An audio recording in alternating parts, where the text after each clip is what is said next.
ennaku zino ng'akamwenyu tekakuva ku matama.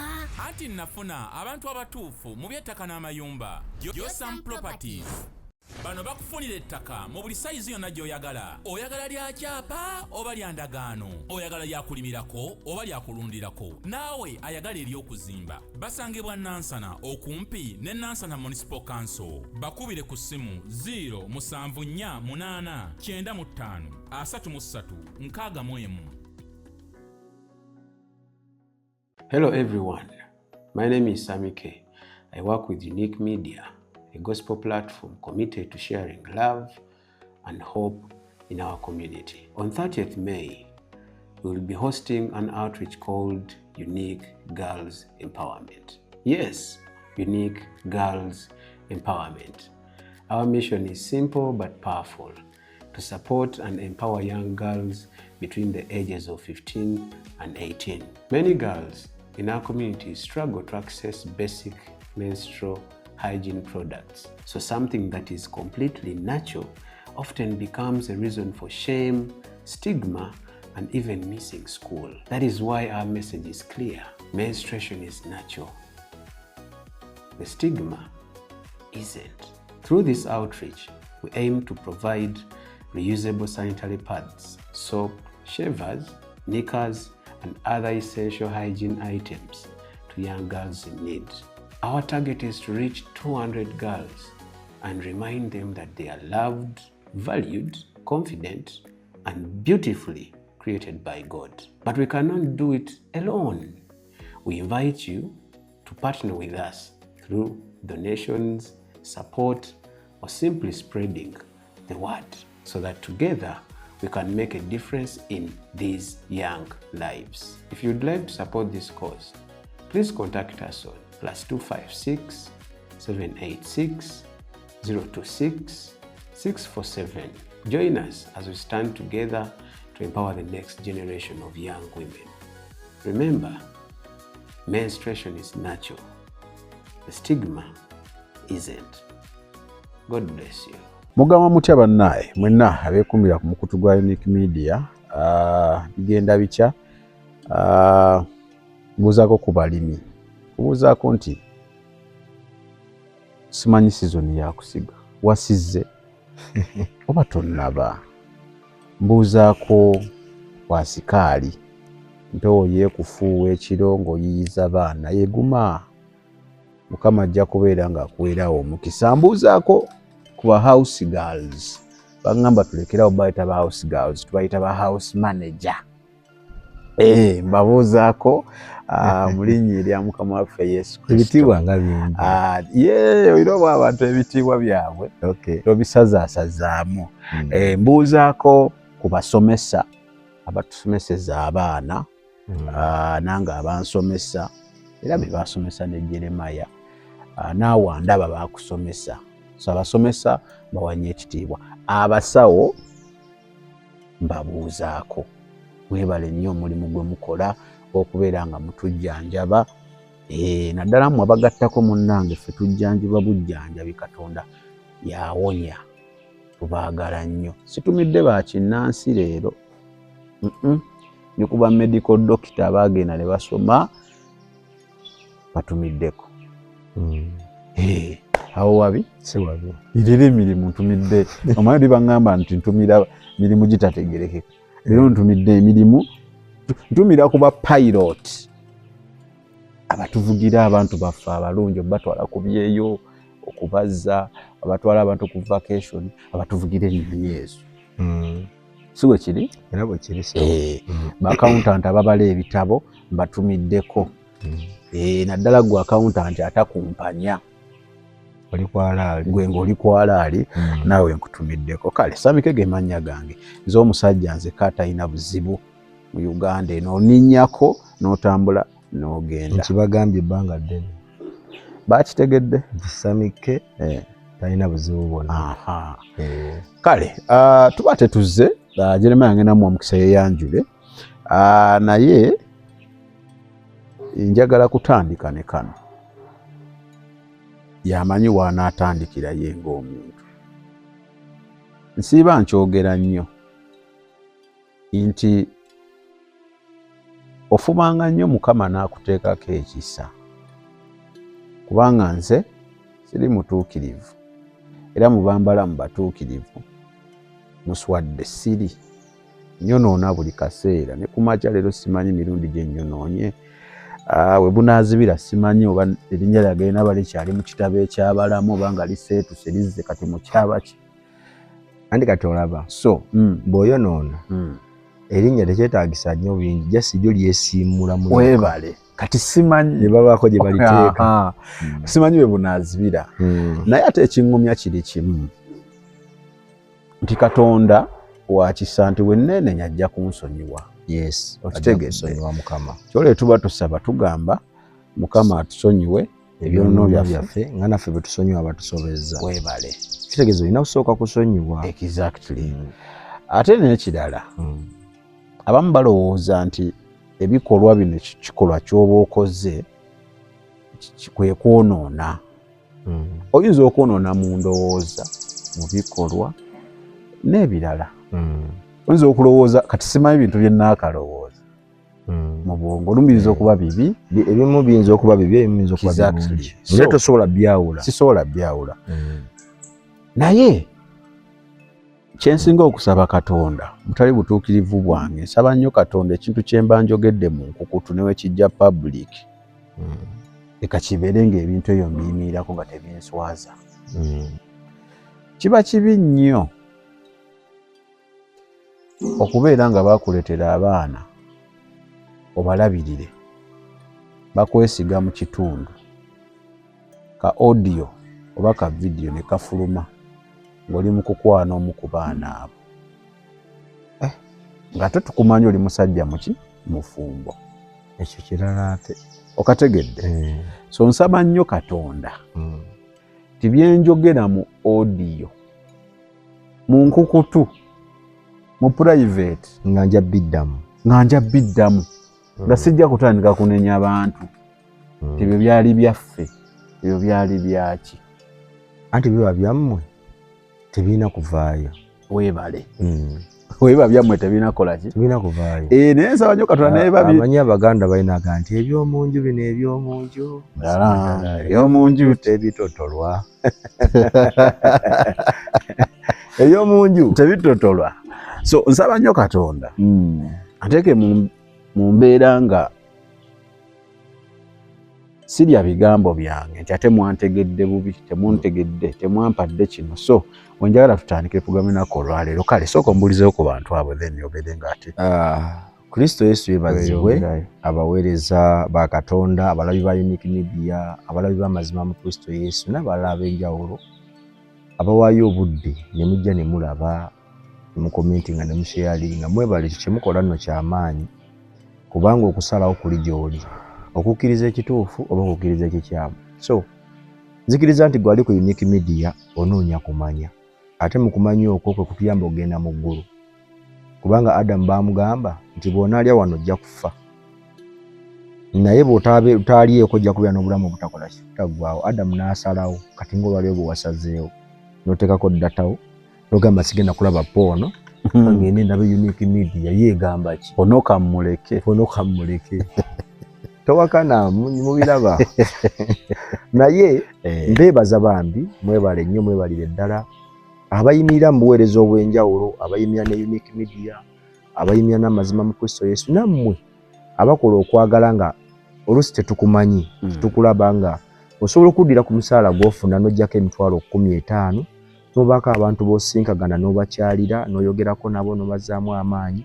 Naawe nakikolera yonna gy'oli nkutumiddeko, okyo kyokola kituufu era mulimo gwa bwakabaka bwa Katonda. Naye ate Unique Media, amazima mu Kristo Yesu tuyinza obutaba bwe tutyo kubanga olw'ensonga nti gwe osobola okufuna abantu 3-4 neffe tulwanira okuba nga tufuna abantu abawerako ate nabo tusobola okuba nga tukomyawo emmeeme zaabwe. So nga sinabagenda nnyo wala Samike, tulina olukuŋŋaana ennaku z'omwezi akuva nga 29 Ogwokutaano 3 tuli e Luweero tugenda okubeera. Nagamba nali wano negamba nti wangamba olina abalabi ba Unique Media batuwe engoye.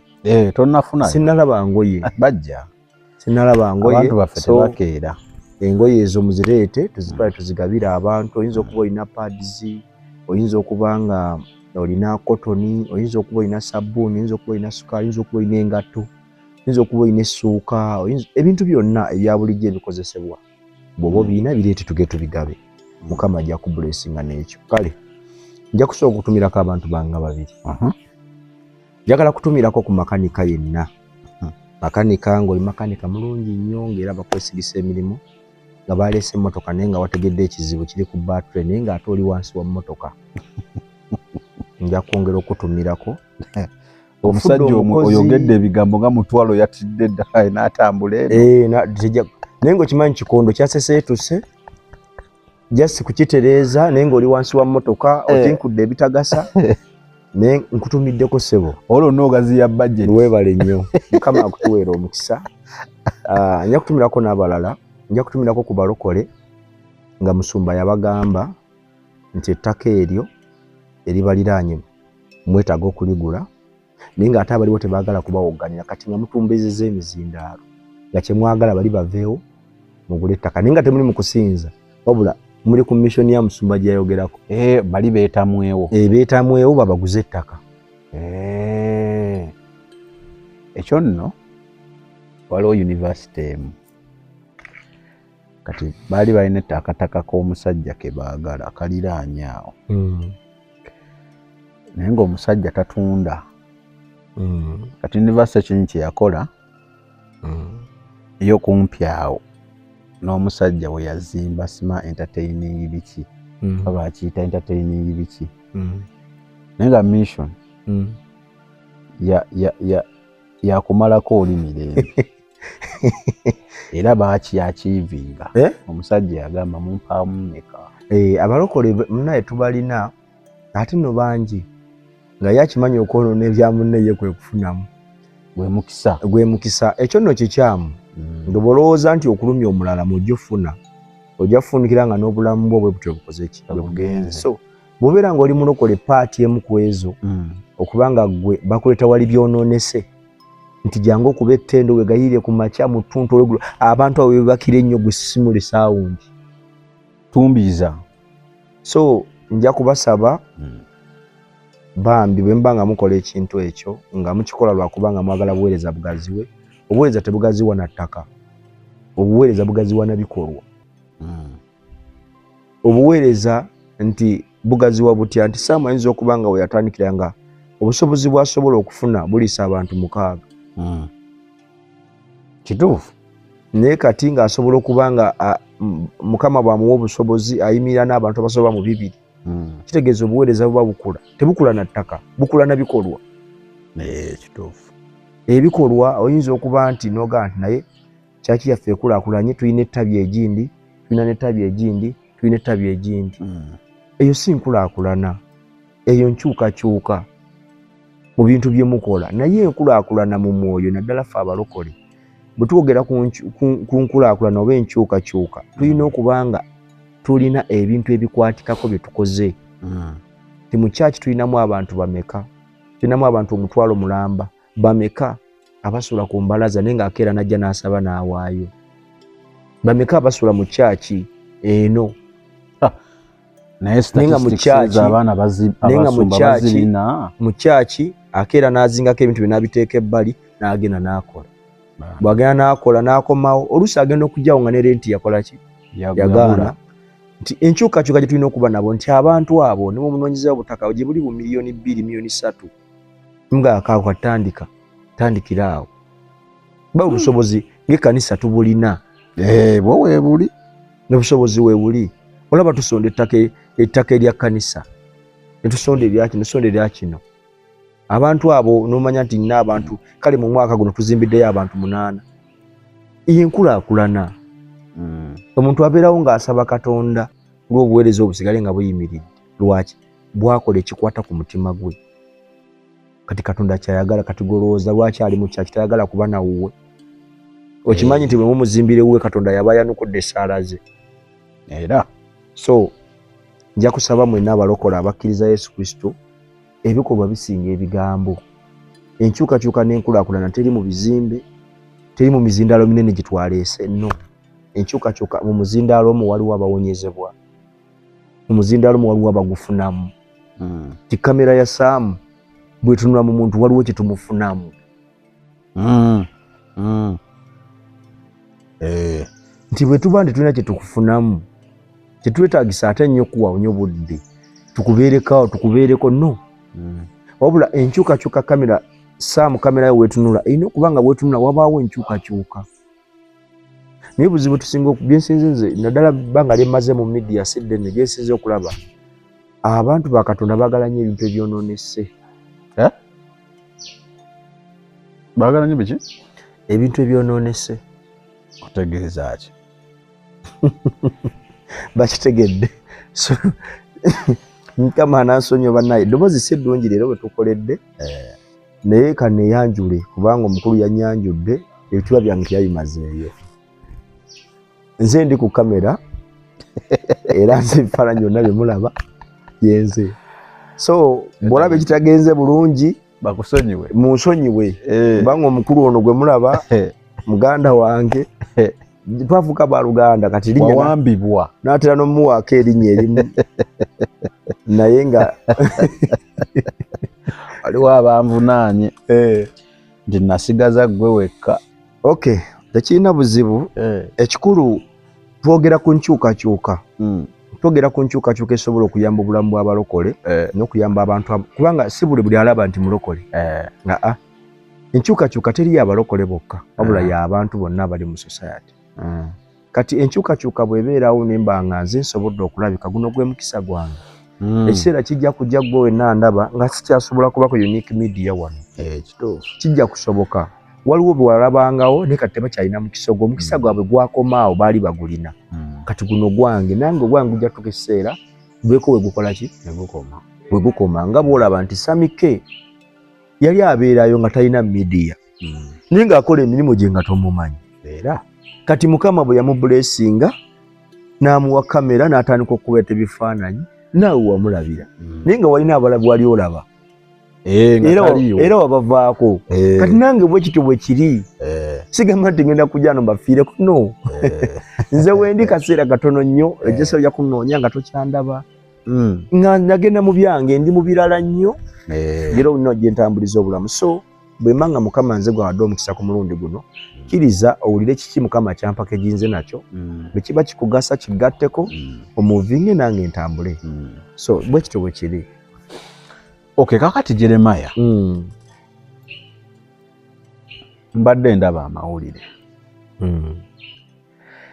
era ndabyemu ebintu bingi mu mawulire omwo naddala ebikwatagana ku kyaki. Emu sayidi emu yatandika omusumba omu yatandika nakuba sitoole yagikuba ku KTV.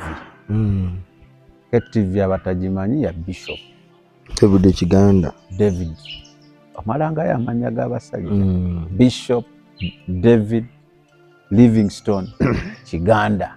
Nze mmanyi David Kiganda era in fact bayagattako n'akadokita kati siri so sure. So gamalayo bimalayo Sam ajjanjaba andi kati waliwo katola ne professor waba asomye n'afuna ekitibwa kya professor aba dokita. Munansonyiwe bisimanyi nnyo naye.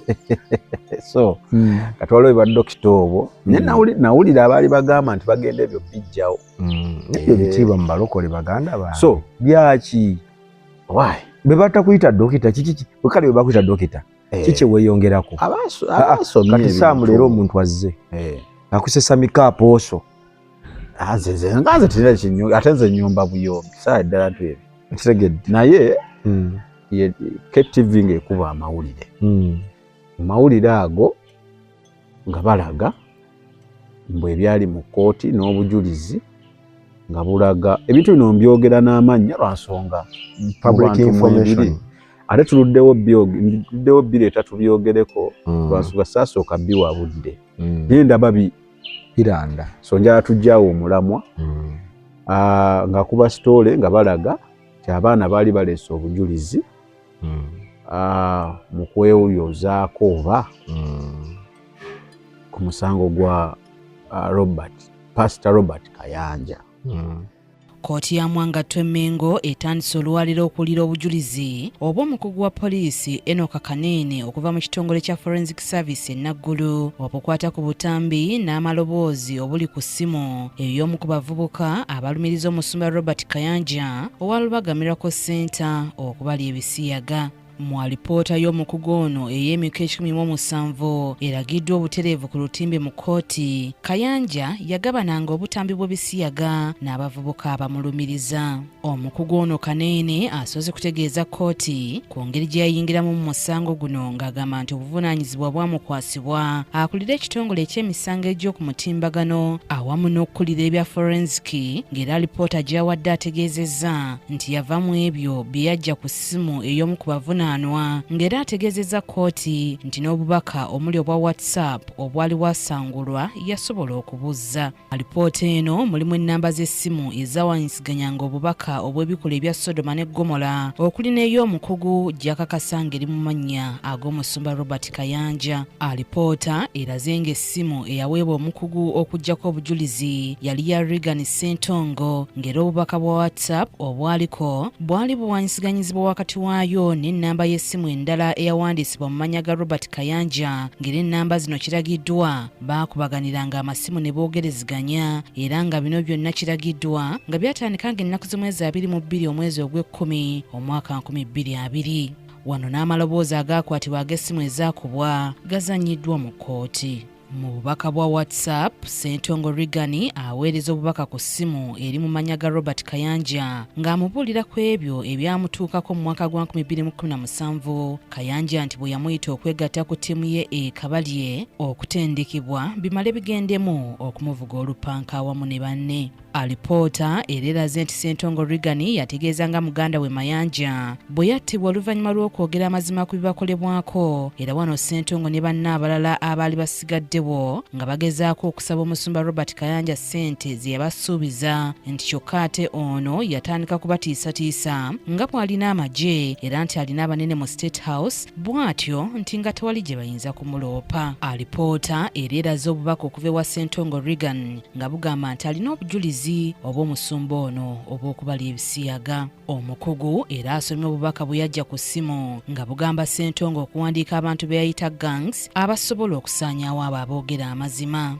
Alipoota era eraze obubaka nga bugamba nti abavubuka be Nagula bakyansumbuwa kubanga tebannaba kufuna balansi waabwe gwe wabasuubiza. Obubaka obulala nga bwaweerezebwa ennaku z'omwezi 14 omwezi ogw'omukaaga omwaka 2021 okuva eri Ssentongo Regan nga bugenda wa Robert Kayanja bwali bugamba nti what next muzeeyi. Wano omusumba Robert Kayanja mu alipoota kiraga nga yaddamu ng'agamba nti balindemu bagenda kubasindikirayo ssente buli omu $300 nti kuba nti ku kkanisa tebakyakola olwa lockdown ate tebasobola kubakkiriza kujja ku kyaki. Alipoota egenze mu maaso n'eraga obubaka nga Ssentongo ne banne baatiisatiisa okuggula omusango ku musumba ono n'okuteekayo obutambi nga bakolako ebya Sodoma ku mitimbagano olw'okusussa okubeepena wakati mu butabawa nsimbi zaabwe ate nga yabakozesa.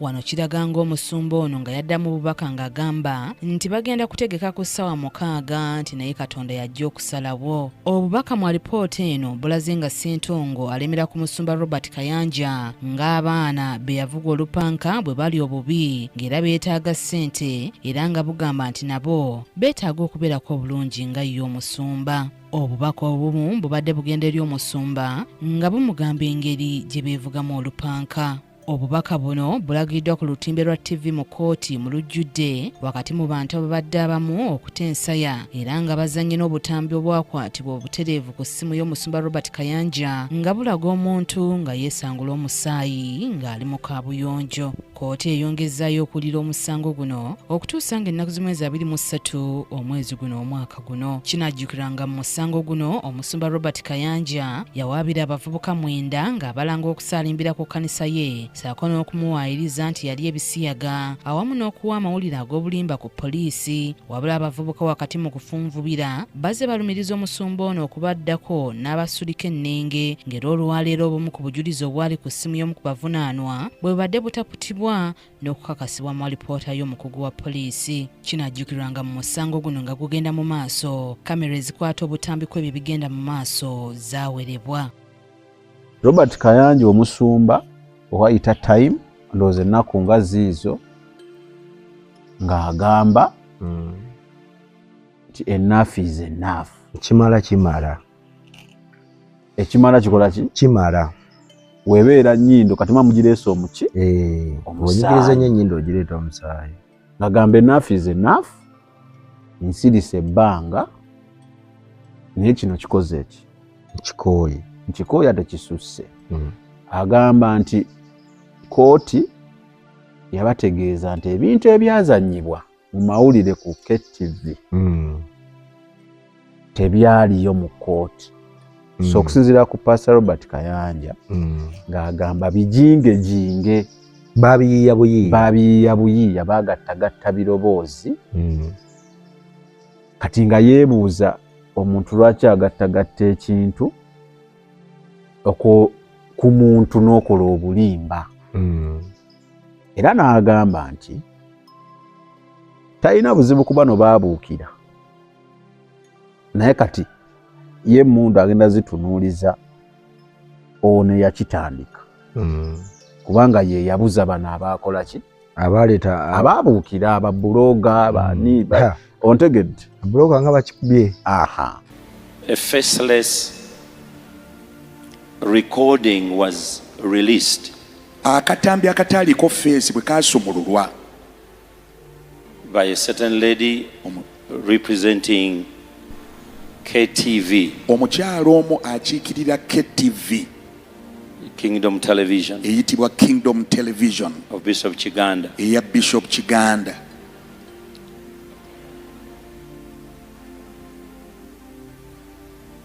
Alleging that there were certain things that were spoken in the court. Ng'agamba mu katambi ako nti waliwo ebyayogerwa mu kooti. Well, we found out, and the court pronounced itself on Monday, that Twakizu- what happened on that recording never happened in the court. Kooti yakakasizza nti ebyayogerwa mu katambi ako mu kooti tebyaliyo era tebyayogerwa.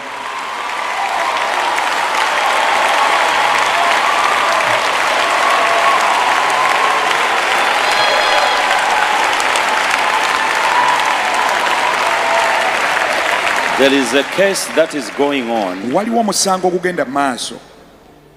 and they have twisted the narrative Baakyusa eŋŋombo b'ebyogerwa that it is me in court. nti Musumba Kayanja yavunaanibwa mu kooti.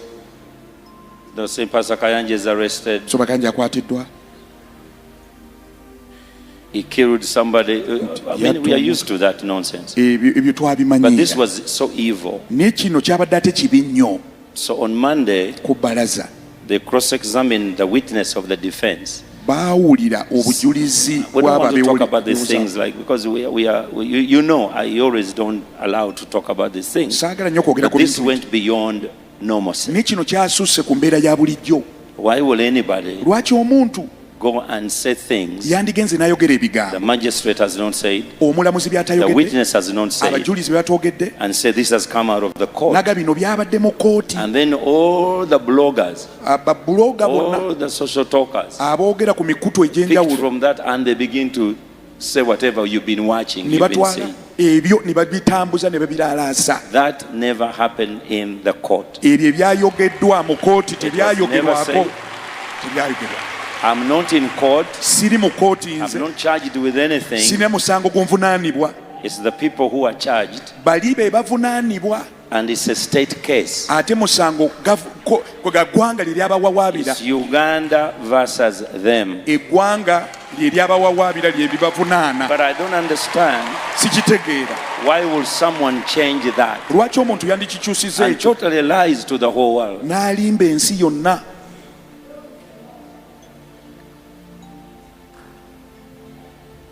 So n'olw'ensonga we eyo are peaceful people. tuli bantu ba mirembe. So today I talk to my lawyers. Leero njogedde ne bannamateeka bange. We are going to take them on. Tugenda kubakolako ng'amateeka bwe galagira.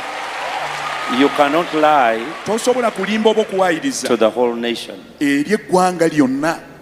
Ati ndowooza musanga awo ndowooza n'agattamu Pastor Ssenyonga.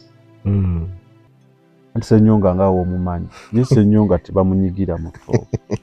Ssenyonga omusumba ng'akuba press conference. Nga abuuza ebibuuzo bye. Ng'ababuuza ebibuuzo agamba nga tonnaba tukangakanga. Kyotutwala mu kkooti. Twagala osooka onnyonnyola ekibuuzo kino. Mu kibuuzo mwali mu kino. Mbu ebifaananyi kuba kigambibwa nti waliwo ebifaananyi ebyalagibwa mu kkooti oba omwana byaleejinga nti amubuuza omwana ono gw'otamanyi. Abaali basaalimbira kubanga abaali basaalimbira ku kanisa yo kijja kitya nti ayina ebifaananyi oba oyina ebifaananyi bye byatuuka bitya ku ssimu yo oba ebifaananyi byo byatuuka bitya ku ssimu ye n'aweeza ne vidiyo ez'obusegu n'ozibikula. Ekyo kye kibuuzo. Ekyokubiri Pastor n'ayita abantu bonna azirongaazi oli eyo ng'olina obujulizi jangu tugenda kuwa obuyambi bwonna bwe weetaaga mu mateeka totiisibwatiisibwa. Musumba Ssenyonga ateekwa okuba nga ab'ebisiyaga bamuwa ssente. Nze mumanyi sitera kwogera ku bantu ku kituuti. Ekibi mu Uganda eky'okwogerako kya bisiyaga byokka. Waliwo abasumba balina abakazi abasatu nga tebaboogerako. Lwaki boogera ku wa kisiyaga? Kambabulire emisango egimu tugenda kwewuunya nga tuli mu ggulu. Yesu ng'agisala bulala. Yesu ng'aggyayo ekibiina ky'ababisiyaga nga bawa ono ssente. Ffenna tugenda mu ggulu tugenda kubiraba mwewuunye. Yesu aggyayo ekibiina ky'ebisiyaga mu Amerika nga kiwa omusumba ssente. Omulimu gwo gwe ne bw'otaabirye gwe byogereko. Kati naye n'ayiiya ngenda byogerako ntya kanfuneyo omunene gwe neesibako nti abirya awulirwa ensi mpange ssente zaagula abo abavubuka azijjawa azijjamu abo be bazimuwa. Kankubulira osobola okulimba ennaku 99 naye olw'ekikumi tujja kukugwamu. Olw'ekikumi tujja kukugwamu. Obulimba tebuwangaala. Ate kankubulira abasumba abo abaagala ssente ng'ebiteega talina waatayinza kuzijja. Talina waatayinza kuzijja. Oba ate akawala yali atiginya kaaki ku nnyonyi oba yali akalabyeko waleti.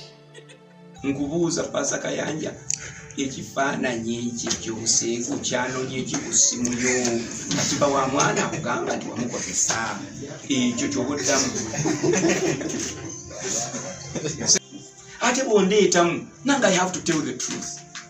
Anina n'amazima ge mutamanyi n'okutwalibwa mu kkooti. Ajje tujja muyamba okuwandiika ebbaluwa okutambula naye okumulungamya n'okumusinga obanga you are based on truth. You are based on truth. Kankubulira amazima teri muntu yenna asobola kukwatako ngo ozzeemu bye njogera kubanga biri mu kkooti. It's truth. Tewali these are the tactics. Kati nze waliwo ngenda okutwala mu kkooti bo batuufu bo balina okugendayo kubanga wagambye Ssenyonga waliwo n'omusumba oba mukyafu wa mpisa ali bamuzaalira wasimanyi yagambye mbu kirabika ab'ebisiyaga bampa ssente mu Amerika okujja okubisaasaanya wano ensonga lwaki mbyogerako yenkoma byogerako gye bikoma okumanyibwa.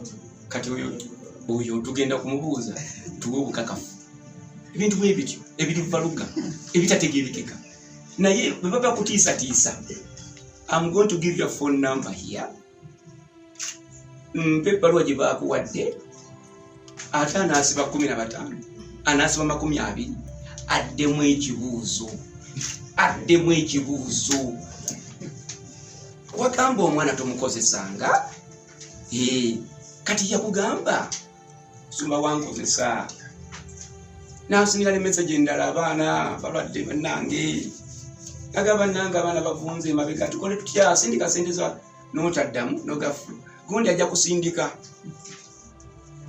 kakati goyagala tukole tutya ate bwe tukyogerako mu mawulire oba mu kooti ate notandika okubuzaabuza notutandika notukisa teso tusiba ate anasiba 2,000 ne bwotayogera ku Ssenyonga ne bwotayogera ku Christian Church ne bwotayogera ku KTV ne bwotayogera ku Talk Television gwe timirira mu kamera ogambe balabye ebifaananyi ebyobuseegu ku ssimu y'omwana ng'abisindika kitegeeza bwe kiti taso obadde okimanyi ebitundu 46 n'obutondotondo 4 be baana ab'obuwala abava mu ssomero buli mwaka nga bali wakati w'emyaka 15 n'emyaka 18. ebbula lya ssente ebikozesebwa mu nsonga zaabwe ng'abakyala bye bimu ku ebyo ebibaviirako okuva mu ssomero nga bakyali mabujje. Unique Media Menstrual Empowerment 2026 twesowoddeyo okubeera omukisa eri abo abatayina. Twegatteko tudduukirire bannakazadde b'eggwanga abenkya engero 11:25 emmeme gabagaba inaagejjanga afukirira naye alifukirirwa. Waayi ekyo ekitono ky'oyina kiba omukisa eri omulala nga tufunira abaana bano ebikozesebwa omuli reusable sanitary pads, sabbuuni, shavers, engoye, ebbaafu oba bucket na kyonna ekikozesebwa ky'osobodde ky'olaba ng'ekitalina makulu gy'oli kya mugaso nnyo eri omulala. Obuyambi osobola okubuyisa ku nooti 786 nooti 26 okugaba gwa mutima eri oyo yenna akiwulira wabula si kyabuwaze ng'ennaku z'omwezi 3 omwezi ogwokutaano 2026. Unique Media Menstrual Empowerment. So far njogedde abasumba bameka? 3.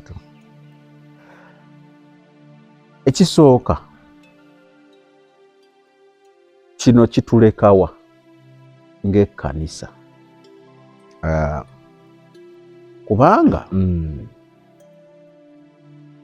omukulu nze ebbanga liweze nga allegations mu Luganda simanyi bakiyita nga ziza zibaawo eva kino kiba kiwedde bwate bamuzaayo mu kooti ate abaana bazze ate ono avuddeyo ate tufunye obujulizi obulala naye nga biggwa kuva dda kati wagamba enough is enough. Waliwo abamujajinga nti musajja wa Katonda teyandigenze muki mu kooti nate n'abamuwala n'abamulwana oba bamuteekako ebisango bamutwala mu kooti. So anyway kitulekawo ng'abantu oba nga church kale abalokole mwenna abakkiriza ngera mwalokoka ne mwatula Yesu Kristo okuba omulokozi wammwe nga mwalokoka kugenda mu ggulu so si kufuna birungi eby'ensi eno. Message eno eba enkulu gye muli. Buli muntu mu kyaki wasabira nga sinaba kuddamu saamu. Buli muntu yenna kyaki wosabira tayo maviiviigo mu kisenge ekyo ng'ogaddewo obuuze Mukama newe ndi we watuufu kyakugamba ky'oba okola. Lwaki?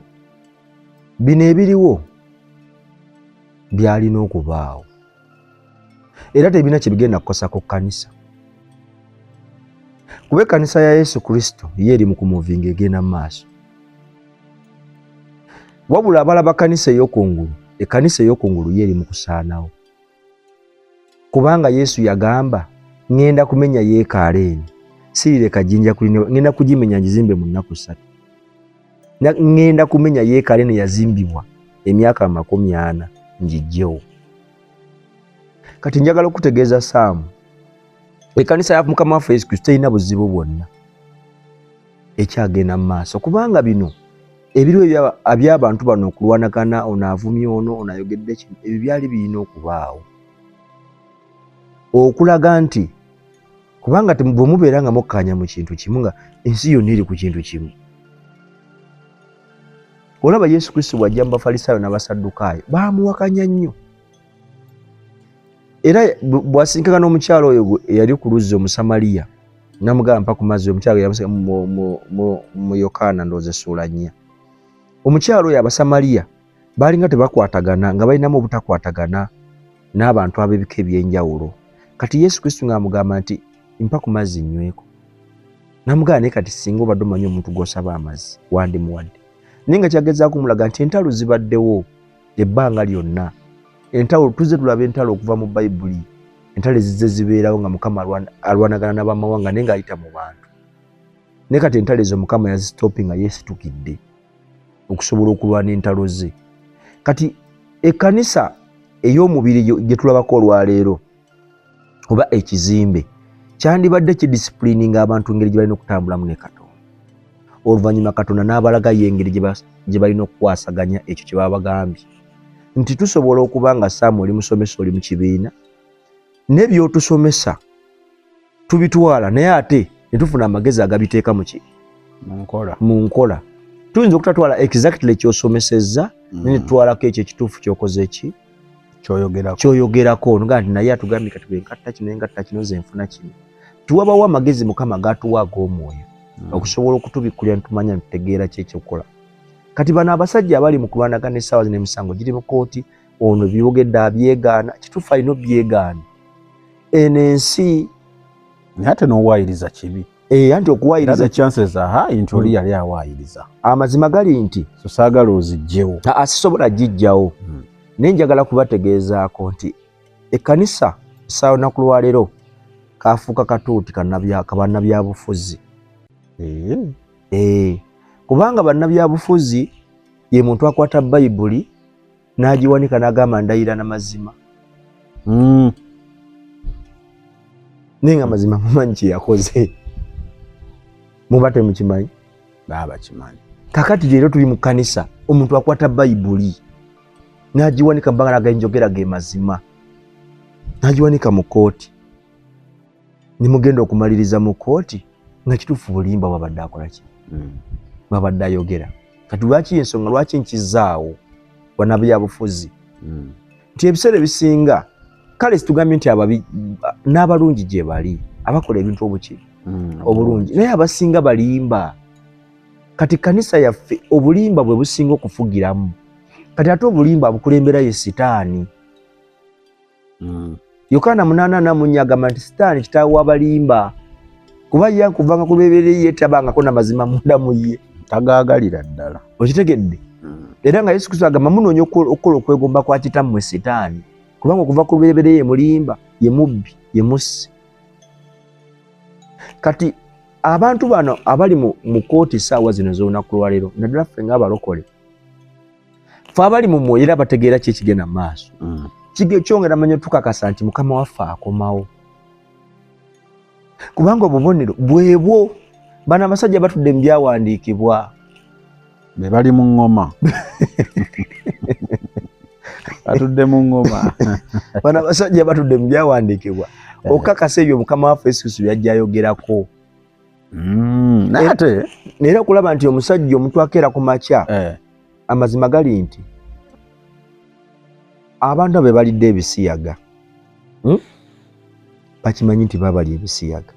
Ne batalya bisiyaga bakikola ki? Bakimanyi. Naye abalya ebisiyaga akimanyi nti abaana bano kituufu nabakabasanya naye kati banvudde mu bufu. Oba aga nti nze sibikola ki? Sibimanyi. Naye ate era aliwo ekibuuzo ekinene ddala. Kibuuzo ki Jeremiah? Ekibuuzo ekiri awo buli muntu yenna atulaba yandyebuuzizza okuva oba mu mwaka gwa 9 mu emeka oba nabiwulira ntya sijjukira naye okubanga emize gy'okubanga Saamu oli yabba ono n'aguwangula luli Saamu nabba ssente z'oli naye n'amuwangula luli nabba ssente z'oli niwebuuza ne Saamu emisango egivugirewe lwaki lya ssente? Kitegeeza wabawo question mark kubanga twandigiwulidde awalala. Amazima gali nti bagamba ekizimba we kyabikira waba waliwo ki?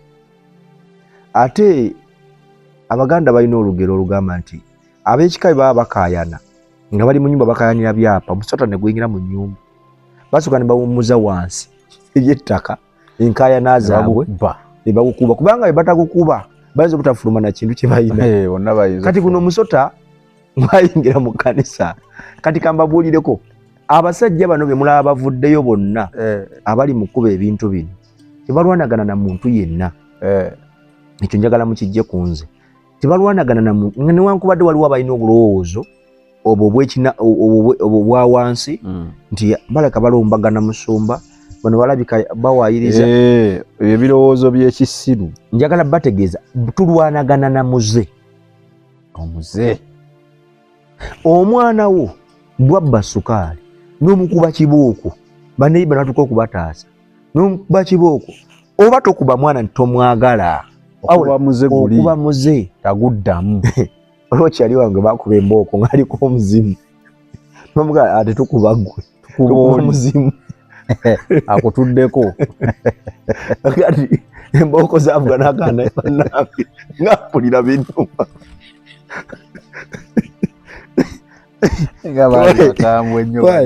nagaa mpulira binnuma kitegedde nagamba naye mbanga mukuba muzimu nate mpulira nze binnuma nagaa katukuwe nagaa tetukuba ggwe tugenda kuba ogwo muzimu ogukulimu tukakasa gujja abigege bajja gange tulina Jeremiah tugezaako oba oliawo okwogera ku nsonga ezibadde mu mawulire ate nga tukikkiriza era tusuubira nti zikyatambulira ddala mu mawulire njagala okubajjukiza nti nga 3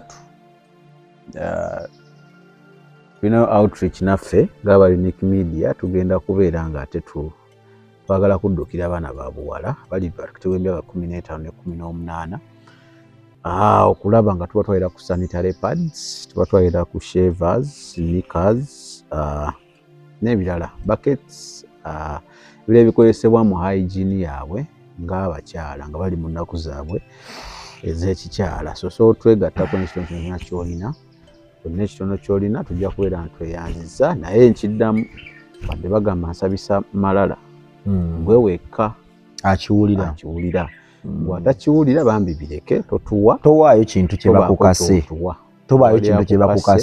naye baba bakukase kimu kya 10 tokiwaayo kiweeyo ng'oyagala nga weesaliddewo kikaakati nze okusinziira Mukama bwankoledde nze nteeka wano sibakuya leeta olina okuwaayo tteeka no towaayo oba tokiwulira kale kati Jeremiah naye okusinziira ku musajja ono Pastor Ssenyonga alinga yagoberera Bible kyegamba anti kati yagamba we yawulira ebintu ebyo nga byakatandika nga n'obubaka n'obujulizi abulina era tabutangako wantu wonna yagezaako tutuukirira omukulu n'alemesebwa n'amuwandiikira teyamuddamu tingagezaako basically mu bbaluwa ye ng'amugamba kino ekintu twanditudde ng'abooluganda tulaba engeri gye tukola ki tukisalamu omusango nti tukijjawo tuyambye tutya ekkanisa teyamuddamu kati omukulu mbu abaana ne beeyongera era mbu ye tagendako mu kooti era n'obujulizi abulina naye no waba mutute mu kooti ate ajja kwesanga ng'alina okujjayo okwewozaako kwesanga ng'alina okujjayo obujulizi bwe yasirikira obukadde bwatatangako ye bwagamba nti mulimu vidiyo simanya mulimu ebifaananyi simanya mulimu biki kati ekisookera ddala kyaki terina kgenda abaweereza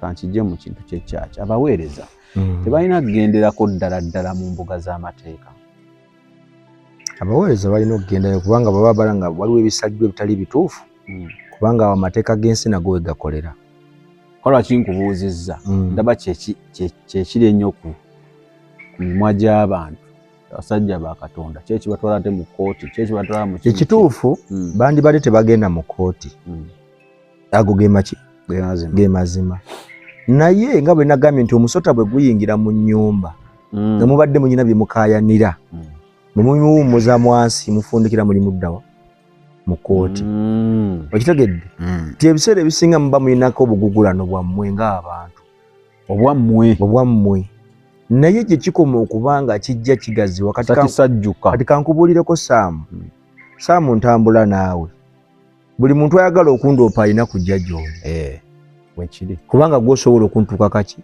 amangu kati ne Ssennyonga ateekwa okuba nga alina information kubanga Ssennyonga tasobola kukeera ku makya n'avaayo n'ayita conference nga talina bukakafu kituufu obukakafu abukola ki abulina naye ayinza okuba nga kimulumidde ebbanga ng'owooluganda kati olwo Saamu ebintu bye tukola ng'abooluganda mutufuna ogaanegu nti takola ekyo ekyo kikyamu nze nange nina abantu bentunulira ng'alina byankoze nga niyandibadde takinkola tiyandibadde okusinziira ku kino ne kino naye kino ekiri mu public kirimu abaana obulamu bw'abantu okuvunda mulimu n'okufa kubanga okusinziira mu bubaka obwe nawulirako bagana n'omwana omu yakola ki yafa ebyambu kakasa okitegedde kakati ekituufu kiri nti abooluganda bandibadde baliwa wamu era ne batuula ne bateeseganya ne midiya zino zandibadde tezikuba bintu birwa awo kati nze obuzibu bwange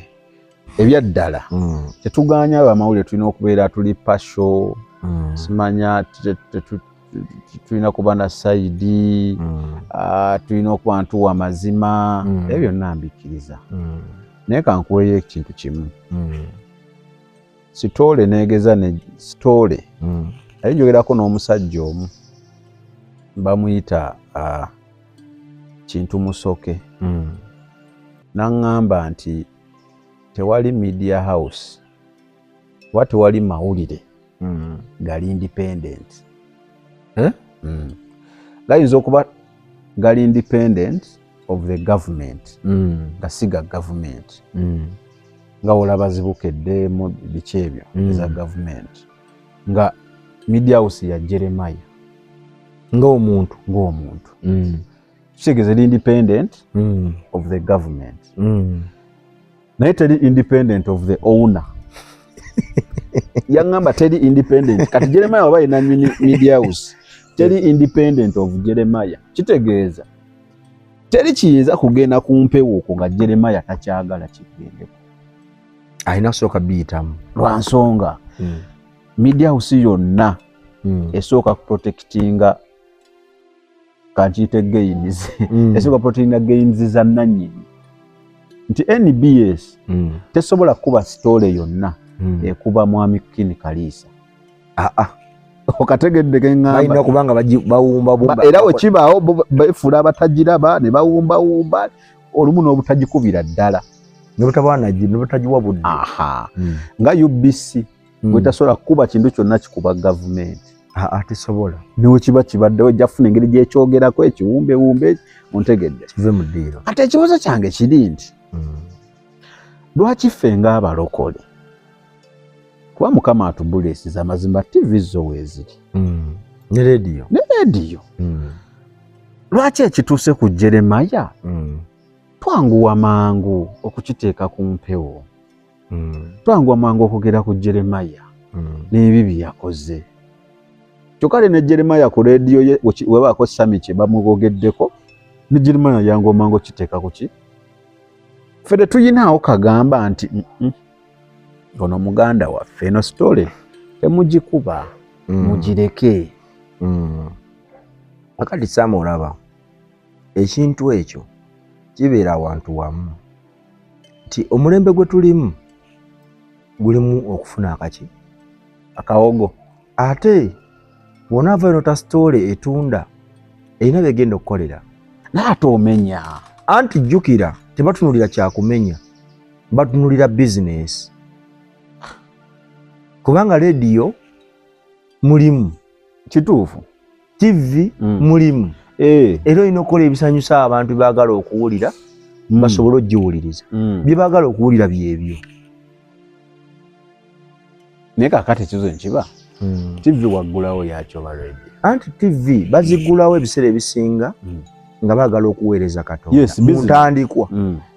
Ne business gyegenda egenda maaso wabaawo ebisoba. Otuuga ekiseera Saamu nga tukyasobola kuyimirira mu bigere walimu. Kyekiri watandise nakyo. Nti oyinza okubanga gy'oyogera n'omuntu omuka audio tokyasobola kubiddamu. Ng'oza banaye AI. Abaana beekwasa AI ennaku zino. Kitegedde. So ekintu kino kyandibadde bwe kiti. Twandibadde tutulanga abooluganda nti alo nina amawulire genfunye wano. Kiri kitya. Nagamba ne muno ebintu bya bulimba nja kujja mbyogereko oba tuli tukyogereko ng'abooluganda abawamu. Naye wano olwaleero kye nagambye wali ng'oyanjula n'ogamba nti kuliko Dokita Apostle ebitiibwa ebyo ne tayito ezo ze zireese obuzibu. Olw'ensonga abantu kati baabawa tayito ez'amaanyi ne zibawanika luddawa waggulu. Takyayogerwako tagambikako tatuukikako.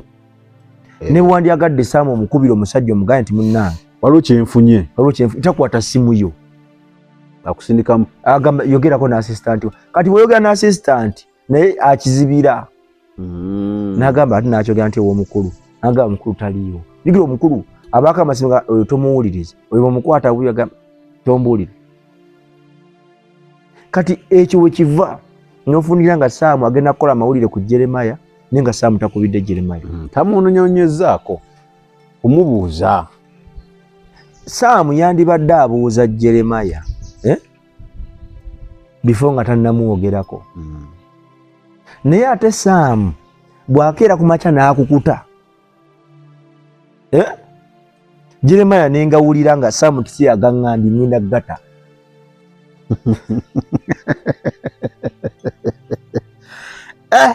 Lindako ne Saamu tubeera ffenna nenjija nga mpulira amawulire goyogera n'abaana mubeere mukukuta ne gajja gangwako bwe nti nambagamba bakamera mugiteeke wali tekawo kamera. Ayi kati ekyo tebiba tekikyali kyama. Kituufu. Kati ate Saamu ekintu ky'oba okola oba olumba oba tokyali mu kuteesa oba olumba. Okuteesa kubeerawo nga kwa babiri. Kamba buli ekyama kikoma ku bantu bameka? Babiri. Kasa kingira abasatu kibalite okusattulukuka. Babiri. Ale kati ensi gye tulimu abamu bakigira no kigira nti ekyama kyobeera nakyo. Okitegedde? Siikira ekyama kyo. Bane g'okigambye. N'ogw'okigambye agenda kyogera. Kati bwe kiba kyama kyo beera nakyo. So ebintu bino ebirabika mu kanisa olunaku olwaleero n'ebyo ebitambula biva ku bantu ku tayito zaabwe. Ebitiibwa byabwe tebaagala birinnyirira. Kati ebiseera ebisinga ayagala aveeyo alaga esayidi ye nti ye mutuufu. Kati sayidi zonna buli muntu alaga sayidi ye nti ye muki? Ye mutuufu. Amazima gali nti bano abasajja wateekwa okubanga waliwo ekigoba abasajja nga kisukka ne ku kisiyaga. Kubanga ekisiyaga tukivumirira nga mazima mu Kristo Yesu, tukivumirira nga aba Unique Media. Kibi tetukyetaagirako ddala. N'egyo emizaaba bagikola Katonda yabakolimira dda. Era nange olete mu byotuya n'ogamba. Kati ebiseera ebisinga abantu kye bayita okubanga balwana entalo ez'omubiri abasinga tebakimanyi. Katonda tuba tumusinza mwoyo n'emazima. Amazima gabeera kungulu, omwoyo abeera munda. Sigezo olina kukkiriza amazima ogalisiivinga omwoyo. Kati tosobola kulwana kungulu ng'ate munda tolwana. Okitegedde? Nsobola okujja nenjogera ku kintu naye nga of course nkirwana. Okitegeera? Era nkubuulira abasiyazi bangi abagenda obutandika obonaabona.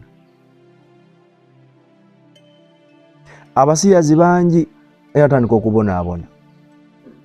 Ekikolimu ekibi kisusse. Ekibi kisusse kituuse mu maaso ga kitaffe. Atumye bayona baganya bawuliriza. Abawuliriza yatereera. Ekisooka abantu abali mu muze guno Saamu bakoze ekisoboka nga n'ekkanisa yennyini n'omubiri gwa Kristo bagusaanyizaawo. Obulamu buno bw'abantu obukwatikako ekkanisa y'omwoyo ekyatambula. Naye kungulu wano boonoonye emigigi emito gifudde. Omanyi omuti ogutandikibwako omuto ogutemako omutuusi guno gusituka guba gufudde. Tegusobola kuddamu kukula kugenda kubeera gukoni. Abaana bagenze mu depression. Abaana batandise okukozesa ebidagalalagala. Olwebyo bye babakola. Omuntu atuuka n'anywa ku mwenge, n'anywa ku njaga. Aveeko just abeereko awo ng'awulira ng'ali haayi. Ng'ali hayire. Gitegedde ng'abuuka. Kati embeera eno ereetebwa abasajja ba Katonda bano. Ate n'ekirala ssente ezireetebwa mu makanisa ze zimu ezireese ebizibu bino. Zitya. Anti kati tulina high class. Awa. Mu kanisa waliwo otuuka nga wo high class, waliwo otuuka nga bakifuufu bonna bayiikira, waliwo otuuka nga olina okweyisaako ng'olujento. Era tulina mu church eza class. Temuzimanyi? Bazimanyi nti eyo wa class. Okitegedde? Tulinamu church ez'abakampasa. Okitegedde? Bategeera eby'abakampasa abo. Eby'abavubuka. Tulinamu tonninnyira muyoola. Mwabagendeyo ne mugire simaamu mubuukabuuka. Era abantu abamu bagamba nti nze sisabire eyo. Buwebuuzi kibuuzo. Nze ndi weeno. Oli waawa. Kubanga buganda nti osabire eri, kitegeeza bali be batalina Katonda. Kitegeeza wooli we wali. Okitegedde? So nja kusaba bonna abatuwuliriza bambi. Tubeere bantu b'amagezi ag'omwoyo. Ekkanisa ne bw'eba eyonooneka tumanye ekyokukola. Naddala nze naddala ennyo ndi ku baana abato. Awo. Saamu bino byonna ebyogerwa na bino ebyogerwa mu basumba na bino ebikolwa ki? Ekkanisa ye gyasigala ekoze ki? Abo abaana b'okubula bo baakubula. Twagala tetwagala. Nkubuulira mazima si wenna gwe wenna abatulaba oba mulabi bameka oba muli bameka nti mwenna mugendagenda mu ggulu nedda. Nga bwe muwulira waliwo agenda okuwulira avume, waliwo agenda okuwulira ye ategeere, waliwo agenda okuwulira agenda adde ku mavivi yenenye. Kati si bonna nti abawulira bategeera ekintu kitya kimu. Waliwo ategeera n'avuma, waliwo awulira ye n'ayomba buyombi, waliwo awulira n'agenda n'akola, waliwo awulira n'agenda n'ayenenya. Kati okwenenya mu basajja ba Katonda bano ekiyinza okubayamba kiri ekintu kimu. Gwe bavunaana kwe kuvaayo n'akonfesinga amazima. Anti era agoogera. Kati kankubuulireko. Yagamba si bampaayiriza. Nkubuulirako ebyo nagambye ebitiibwa. Kati kyekyo kibavuga. Agamba nze omusajja w'ekitiibwa n'avaayo ntya. Naye tulabyeko ku bayimbi. Kiwulikika kitya? Tuwulireko ku bayimbi. Yali muyimbi ki? Yakola ki? Yavaayo n'agamba nti nze nkooye okubeera mu closet. Mu closet, bagiyita closet. Omuyimbi Papa Sidi. Okitegedde? Yagamba. Kati ye yabala ng'ekitiibwa n'akasente, ekitiibwa alina kireka afune akasente. Waliwo n'omuyimbi omulala gwe nagamba Elton Jones.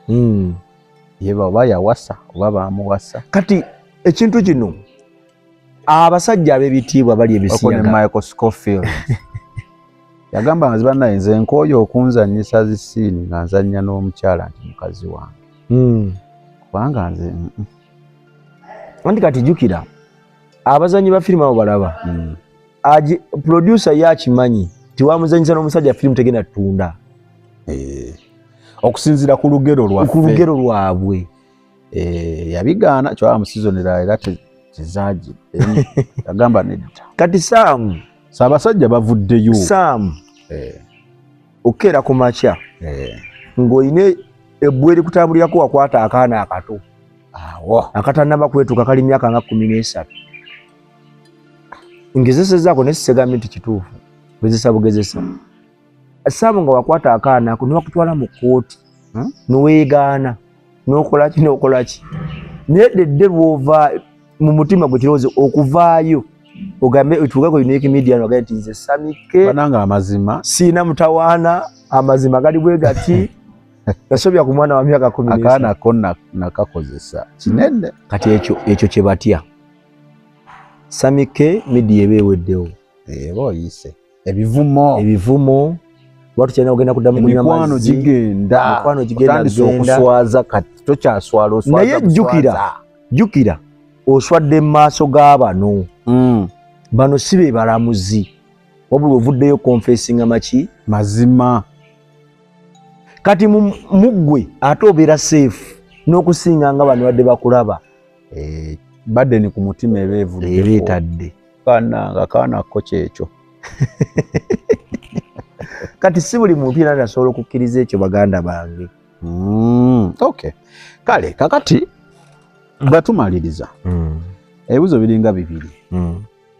Ekisooka abantu bagenda kutya okwesigisa amakyakya abaana baabwe oba abantu bagenda kutya waluli kyakye badde kiddukiro ky'aboonoonyi kyakye badde kyewandiyise nga safe place omuntu watwala omuntu n'abeera okutwala omwana we n'amuleka awo nti namulese ku kyaki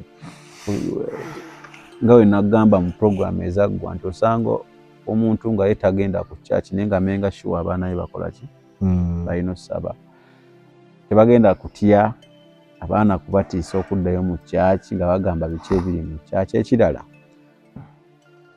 mu baana abalala kitulekawa kubanga n'omwami gwe nawulira anti abalokole twabamanyira bibyo ebintu byabwe ebintu byabwe era n'omwaka ogujja era wali wajja okujja aveeyo so byebyo so kitulekawa batumaliriza kigenda kuba kizibu ddala kubanga Sitaani olukwe lwaluse nnyo okusinga alukidde nnyo ku kanisa. Kubanga mu nsi yonna ekyo kimanyikiddwa nti abalokole bokka be basobola okugoba emyoyo emibi. Kati Sitaani kyakoze kiri ekintu kimu mu bo mwatadde olutalo. Ebiseera ebisinga bw'omanya nti ono gayi gw'okola naye mubbi ng'oba oteresa ssente ng'ogenda kwebaka ojja kukeera ku makya nga ziri safe. Mubbi mugaye nkumira ku ssente ezo njazi kujjako enja n'emitwalo gyange 10 naye girozi 10 nja kulaba ku makya. Ekyoza ogenda kubeera ki safe. Sitaani yakimanya nti abalokole bamukuba naddira emisota n'agituuka mu baki balokole. Kati abalokole balwanagana n'emisota tebakyasobola kugoba mizimu. Balina emisota mu nnyumba tebakyasobola kugoba mizimu kubanga eyali akusuula emmanju bagamba nti akuwalana bwawerekera akubanja omanya olugusa ate bakusuula emmanju osula teweebase ogoba bayiya kaki nga waliwo akuwalana waliwo akubanja nebapangiseewo emmanju alla tosobola kwefuna tulo obuzi obava pulaninga ki nakibaziwa okitegedde. So kigenda kuba kizibu okuddira obwana bwaffe obuto okubuleeta mu makanisa gammwe. Lwaki tetukyageesiga eggwanga lyonna n'ebintu ebitambula muyinza okuba temunaba omusango kyali mu kooti naye abalaba n'abawulidde bamaze okutegeera amazima. Abantu bamanya amazima kambabuulireko ebiseera ebisinga tuba tumanya amazima naye nga tunoonya olunaku olwo we lulikya nga amazima gagenda kukola. Ako nno kakulu nga amazima ago gagenda kukola. Tulinda olunaku olwo lumu nga amazima ago gagenda kukola. Bwe tolowooza nti Sobi yali talina abantu be bamwagala, yali abalina naye olunaku lwaki olwo nga byakoze alina okubisasulira ate nga kyeyasiga kyagenda okukola okungula. Kyolowooza abasinga baali batya buti kumutuukirira naye nkakasa waliwo abatatya kutuukirira. Okitegedde nti nsobola okuteekawo embeera nga basigala tutya okusemberera naye nga aliwo bagaa nze osaamu mutuukako. Okitegedde tulabyeko abantu abakoze ebintu ate gwe kyoba omanya kiri kimu buli muntu gw'olaba awo gw'otya okutuukirira waliwo abatamutya nja mulaba oyo buli muntu alina omuntu ono. Ekiseera kati nga bw'olaba nti abantu babaagala ebintu oba tugeze n'agamba n'ekkanisa eno singa kalivaawo nedda wali n'agagale singa tufuna enkyukakyuka tufunayo omukulembeze omulala singa tukola sigamba nti tebasobola balinda lunaku. Saamu olina olunaku luwalindako Mukama akubulesinge osobola okubaako byokola.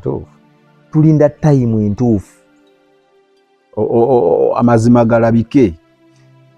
Amakanisa kigenda kuba kizibu nnyo naddala gano ag'omubiri okuddamu okwesigisa abantu oba abantu okwesigisa ebintu byabwe omuli abaana baabwe ebyapa byabwe n'ebintu byabwe ebyekyama kubanga tewakyali kyama.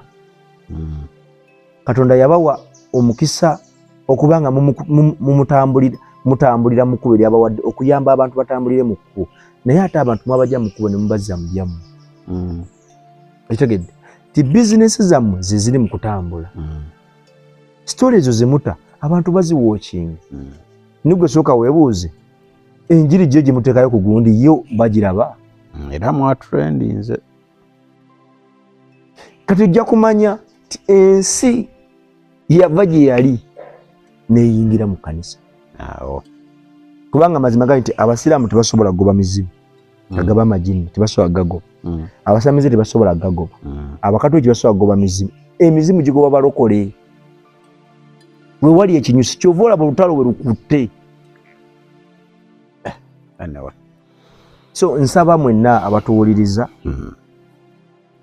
kyenatandise nakyo era nja kukiddamu kamera ku mavivigo obuuze Mukama kanisa wensabira wentekeddwa okuba